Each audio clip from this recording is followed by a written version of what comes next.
keep a secret.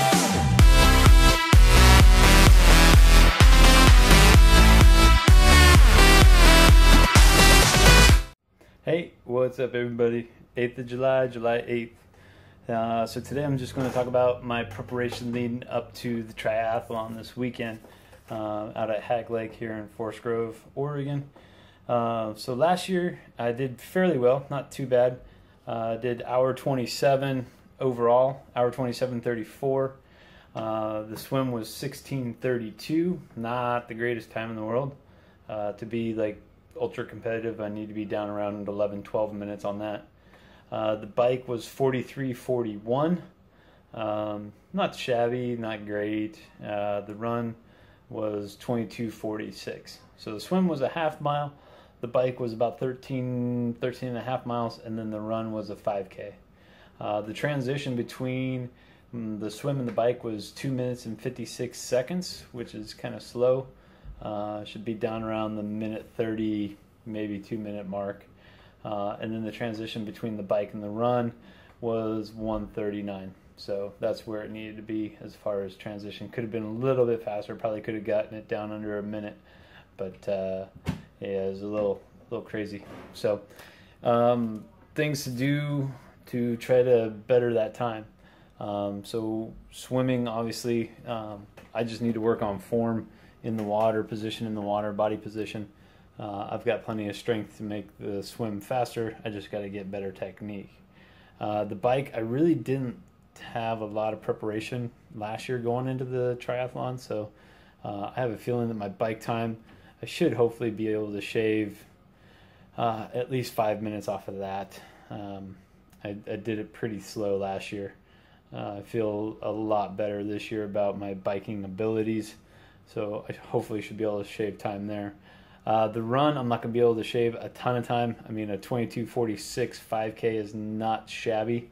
It's not the greatest in the world. I mean, the kids that win it are usually pumping out 18-minute 5Ks. So, yeah, 4 minutes slower than them. So, you know, it's almost a full minute per mile off. So, so leading up to it this week, Saturday, this last Saturday, we'll start from a week ago Saturday. So Saturday I did a long run, 8-mile run. Sunday just kind of relaxed, did a lot of nothing. Monday was a light run and then some weight training and then some swimming. Did about a half-mile swim on Monday. Tuesday was the 15-mile bike ride and then a mile swim at the gym. And then tonight I just did some a speed workout. It was a 1 mile warm up and then a half-mile sprint followed by a quarter-mile cool down followed by a half-mile sprint, quarter-mile cool, half-mile sprint, 1 mile cool down. And that was a total of 4 miles. I'm not going to do anything tomorrow other than probably roll out on my foam roller. This guy right here. Those knobs right there, they suck sometimes, but other times they are fabulous. So I'll be rolling around on that bad boy for most of the day tomorrow. And then Friday, I'm just going to try to relax, packet pickup, go grab the wetsuit from the rental place, get my race packet. That way, come Saturday morning, I got everything ready to go. And day of the race, I'm going to get up early. Probably 5:30-ish or so, because it's going to take about 45 minutes to get out there, and I want to get out there by 7 a.m. even though my heat doesn't start until about 8:30. I want to be out there by 7. That way I can get my transition spot all set up. I can get warmed up properly. That way when it's time to hit the water, it's go time. It's time to be racing at that point. I want my body to be fully awake.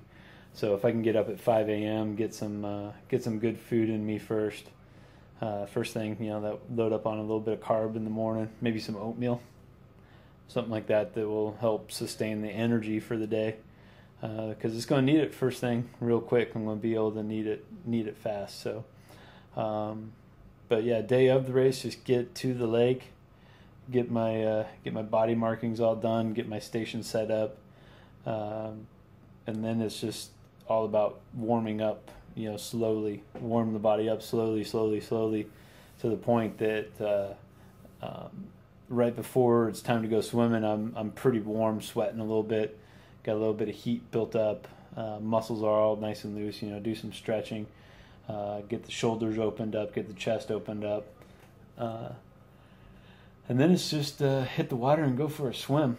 The swim out at Hag Lake's not too bad. It's 3 turns, almost like a little triangle. It's more like a weird shaped box actually than a triangle, but you're doing a 90 degree, and then like a 22 degree turn. So it's nothing crazy, nothing wild, but it's a nice swim. The bike course kind of sucks. It's real hilly, so there's a lot of ups and downs, but in this last year I've learned a lot about my bike and what gears I need to be in, what to do, what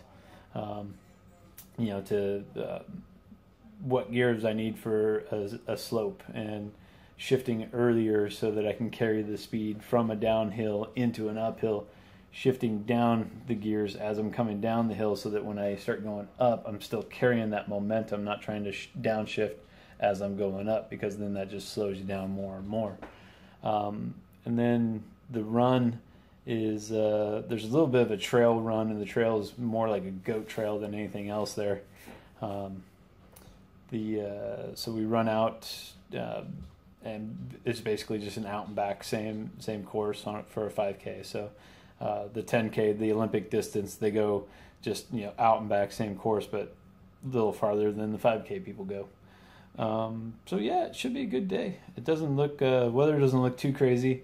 Might be a little cooler Saturday, so that will be all right. I've been running in the heat and everything, so if it is cooler, awesome. I'll make it easier to run, since the run's going to be the last thing, and 9:30 in the morning, 9:30, 10 o'clock in the morning, it's going to be warming up a little bit if it's going to stay hot. So the idea is to take take a couple of goo packs and have a water bottle that's got either some Gatorade or some electrolytes in it, so that after the swim, while I'm on the bike, I can start refueling, so that when I hit the run, I can hit the run and have energy for the run, instead of bonking about halfway through. I kind of bonked last year, both on the bike ride and the run. I kind of hit a wall on both of them. That 22:46, I actually stopped and walked a little bit last year, and just because I had hit the wall basically. But I still turned in a 22:46 even for walking for a while.